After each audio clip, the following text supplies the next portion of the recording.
Well, how the tables have turned, Blake. What about minor premiers, though? Throw a curveball in there. I want to go Titans. Titans. Okay. I want to go Titans. This just in, 2019 Wooden Spoon Award winners, the Canterbury Bulldogs. Titans premiers.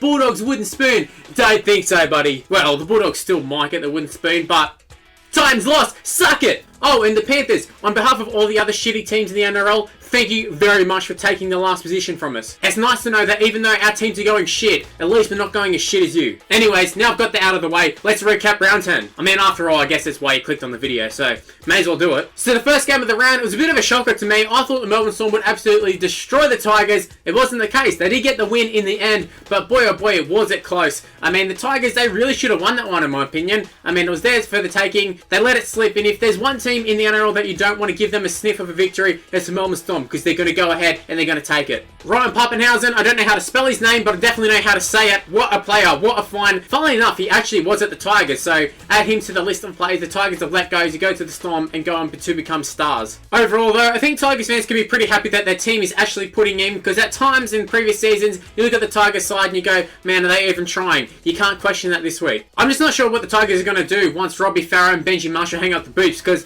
I kind of feel like they're carrying the side, to be honest. But yeah, Melbourne Storm, only one word to describe them, clutch. Now into Friday night, the first game saw the New Zealand Warriors demolishing the Penrith Panthers. What an embarrassment the Panthers are. Honestly, I really feel for their fans, because they've been promised so much over the last 5-6 years, ever since Phil Gould sort of come in, and he did turn things around to a degree, but every year there's so much promise about them. The media love them. I know Phil Gould's not there anymore, and they've kind of been turned on, I guess, but every year, oh yeah, this young Panther side, so much potential, they're going to live up to their potential and win the premiership, get a top 4. This year, there's not even anywhere near close. At least previous years, they've made the top 8. This year, they're not even going to make the top 8. They are absolutely diabolical. One of the worst teams I've ever seen in the NRL. At least based off the ability of some of their players. Because there's been teams who are actually worse than them, but they've had, like, shitty teams. Panthers have the New South Wales halves. They have New Zealand internationals. They even have Australian internationals playing in reserve grade. I don't think it's fair to just focus on the Panthers, though, because the Warriors, they were very, very good. I've got to say, I wasn't a fan of the Nrl Round signing, but 2 weeks in, and he's been very, very good. I don't know, maybe he's going to be a great fit for this New Zealand team. I can easily see him becoming a fan favourite for the Warriors very, very quickly. Also, the Warriors forwards, they just have good go forward. They're not particularly big names in terms of their props. They've got a great second row,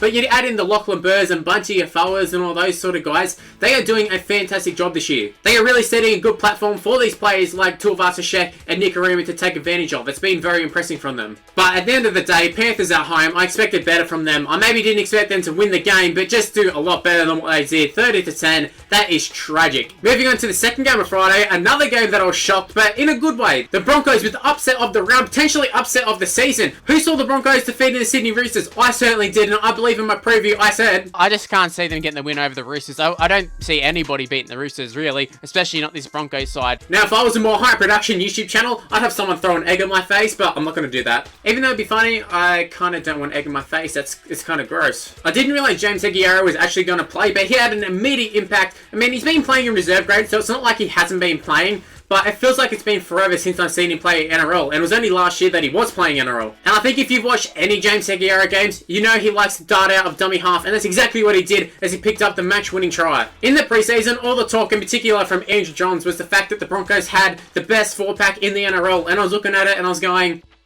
not really. But for the first time since probably the Cowboys game, they stepped up big time. They really, really destroyed the Roosters 4-pack. Payne Haas, what a machine. He's got to play for New South Wales this year. I know he's only 18, but he is so bloody good. Bit of a dickhead off the field by the looks of things, but on the field, we need him. It's kind of crazy the fact that the Broncos won this game, and then you look at the Roosters, and they didn't particularly play that bad. The Broncos just played that little bit better. That's all I can really say about this game. I will say, though, at the end, I thought the Roosters were going to score. I thought they were pretty fortunate that Darius Boyd got that penalty. I mean, Boyd really played for him, and he came sprinting up out of the line and kind of took himself out, to be honest. But, I mean, it was a penalty by the law, so, hey, they got it. In footy, you have to take some risks. Darius Boyd took a risk, and it paid off. So, congratulations to the Broncos. I said you wouldn't win this game 100%. You won the game. Now, moving on to Super Saturday. The first game was the Bulldogs taking on the Titans. Another game that I was kind of shocked about. So, that's 3 in a row. Now, I kind of am shocked, but I'm also not shocked at the same time. I said in the preview, I kind of don't see the Bulldogs winning, and I also don't see the Titans winning. I was just looking at both teams, and both teams didn't really impress me. The Bulldogs' form, as of late, has been pretty shocking. The Titans, they've just been shocking all season. And after about 20-25 minutes, I was absolutely livid. The penalties, the drop balls, stupid decisions by the Bulldogs players, I was losing my mind. The amount of cussing that was coming out of my mouth was actually embarrassing. But fortunately for me, it wasn't as embarrassing as the Titans' performance. Ash Taylor, what the how are you worth $1 million? He's easily the most overpaid player in the game. I know everyone wants to look at Ben Hart and Daly Cherry Evans and say, oh, $1 million, like how is he getting $1 million? How the hell is Ash Taylor getting $1 million? He ain't even better than Jack Cogger. Back to the Bulldogs though, I mean, I've got to say I was very, very proud with the effort there. That's all I want. As a fan of these shittier, lower ranked teams, you just want to see effort, and that's exactly what the Bulldogs had, and it paid off this week. As soon as we got even a little bit of ball, that's when we really turned it on, and we gave it to the Titans. We did happen to get pretty lucky at the end there, but I do think the Bulldogs did deserve to win, so yeah, good job Bulldogs. Now to the second game of Super Saturday, we saw the North Queensland Cowboys defeating the Parramatta Eels. Now the Eels obviously got flogged last week, Cowboys also got beat last week. The Eels definitely better than last week. I'm not sure you can actually get worse than what they played last week, but at least they were a little bit better. Speaking of being that little bit better, the Cowboys were that little bit better than the Eels. The Cowboys had quite a few tries disallowed. All were probably correct calls in my opinion, but it would have been nice to have seen that Matt Scott try. That little step he put on, that was amazing. Imagine looking up and seeing big Matt Scott come at you, and then he puts on a step. I'd be in shock. What also did shock me was some of the dumb plays in this game from both teams. I mean, you look at the Hoffman try, Michael Morgan throws the most obvious pass, like literally straight at Josh Hoffman, like he had no other option but to catch it and run the length of the field. Also, I think it was Jennings, the pass he threw to Blake Ferguson. I know Blake Ferguson's good. He's probably the best winger in the comp, but how the hell he was going to catch that ball, I don't know what Jennings was thinking. But yeah, Cowboys, I think their forward pack was just a little bit better, and I think that's what got them over the line. Your Tamalalo's and Matt Scotts and that, I thought they were pretty good. Now to the last game of Super Saturday, we saw the South Sydney Rabbitohs defeat the Canberra Raiders in Canberra. This was a really, really good game. This kind of went exactly how I thought it would.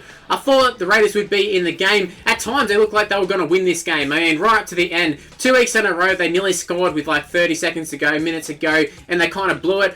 But yeah, I think the Rabbitohs, they probably did deserve to win this one, but had the Raiders won it, I wouldn't have had any question marks over that as well. Now, both teams were just very, very good. Cody Walker really stepped up at the end there. He set up the match-winning try. He just furthered his claim for an Origin jersey. I tell you what though, some of these young Raiders forwards, they really, really gave it to the Burgess brothers. I can't remember his name, but the red-headed dude, he was really fired up. It was great entertainment. Now, I don't think the Rabbitohs were anywhere near their best, but the fact that they got the job done against a really, really tough Raiders outfit really is a good sign for the Rabbitohs. As for the Raiders, I think they'll definitely be playing finals football. It's really nice to see them being competitive with all the teams in the top four. I wouldn't be surprised if they actually do find themselves in the top four at the end of the season. Now moving on to Sunday, we had the Newcastle Knights defeating the St. George Illawarra Dragons. Not just defeating, an absolute flogging. Now this was easily the best performance by the Knights this season. They've been quite lackluster, and I talked about in the preview, I originally tipped them, but because of how inconsistent they've been, even though they've been getting wins, they hadn't been doing it in a very impressive fashion. Well, they definitely won this game in an impressive fashion. 45 points, Callum Ponga scored like 24 points himself. An absolute flogging. It kind of sucks for me though, because my tipping was going so well, I'd only missed the Roosters game up until this point,